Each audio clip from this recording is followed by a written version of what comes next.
हम आपको बताएंगे कि कौन सी ऐसी खास बातें हैं जिनको आपको भूलकर भी अपनी पत्नी को नहीं बतानी चाहिए। यदि आप पत्नी को इन बातों को बता देंगे तो आपका जीवन स्वर्ग से नरक बन जाएगा और आपको हो सकता है ताउम्र पछताना पड़े। इसलिए मित्रों, यदि आप इसके बारे में नहीं जानते हैं तो ये वीडियो आपके लिए बहुत ही लाभदायक होने वाला है।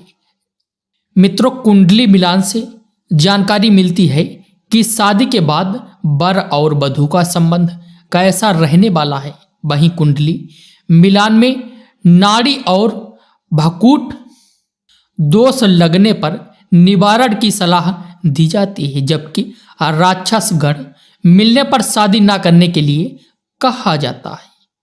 दोस्तों, सनातन धर्म में विवाह पूर्व लड़के और लड़की की कुंडली मिलान की जाती है।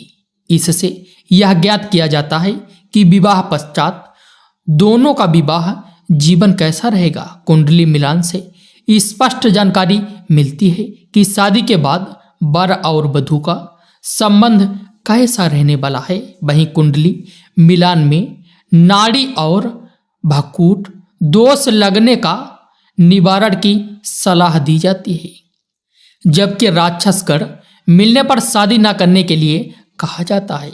हालांकि शादी के बाद विचारों के आदान प्रदान और व्यवहार में तालमेल न रहने की वजह से भी लड़ाई होती है।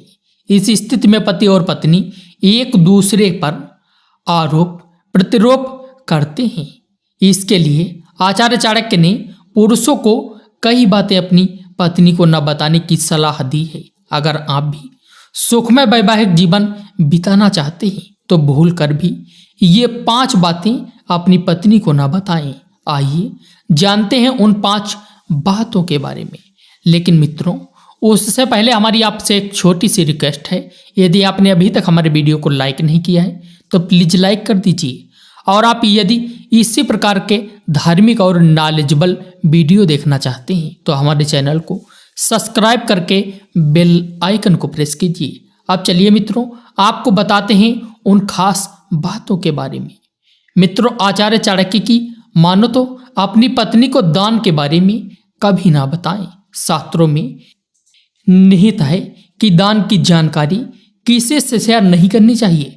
अगर करते हैं तो दान का पुण्य प्राप्त नहीं होता है। खासकर पत्नी को तो भूल कर भी नहीं बताना चाहिए। बजट बिगड़ने पर आपकी पत्नी दान देने के ताने मार सकती है। इसके लिए दान गुप्त तरीके से करें। आचार्य चाणक्य का कहना है कि अपनी कमाई की जानकारी भी पत्नी को नहीं देनी चाहिए। आप कितना कमा रहे हैं इसकी जानकारी आपको और आपकी कंपनी को होनी चाहिए। अगर पत्नी को आपकी कमाई का पता चल गया तो वह आपके बजट को बिगाड़ सकती है, साथ ही अपने व्यक्तिगत खर्चों पर भी लगाम लगा सकती है। मित्रों, आचार्य चाणक्य का यह भी कहना है कि अपनी कमजोरी भी पत्नी को नहीं बतानी चाहिए। अगर आपकी पत्नी आपकी किसी भी कमजोरी को जान लेती है तो वह किसी भी वाद विवाद की स्थिति में कमजोरी का जिक्र करना नहीं भूलेगी। इसके लिए छोटी या बड़ी कोई भी कमजोरी पत्नी से शेयर ना करें।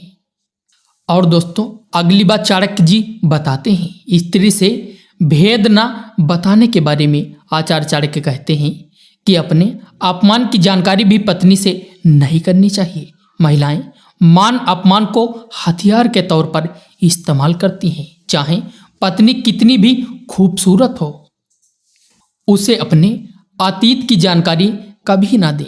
जो बीत चुका है वो दौर ना आएगा। इसके लिए भविष्य में आगे बढ़ने पर ध्यान दें।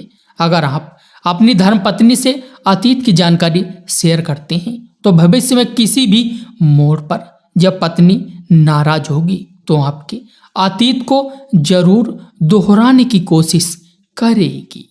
तो मित्रों, हमारा आज का ज्ञानवर्धक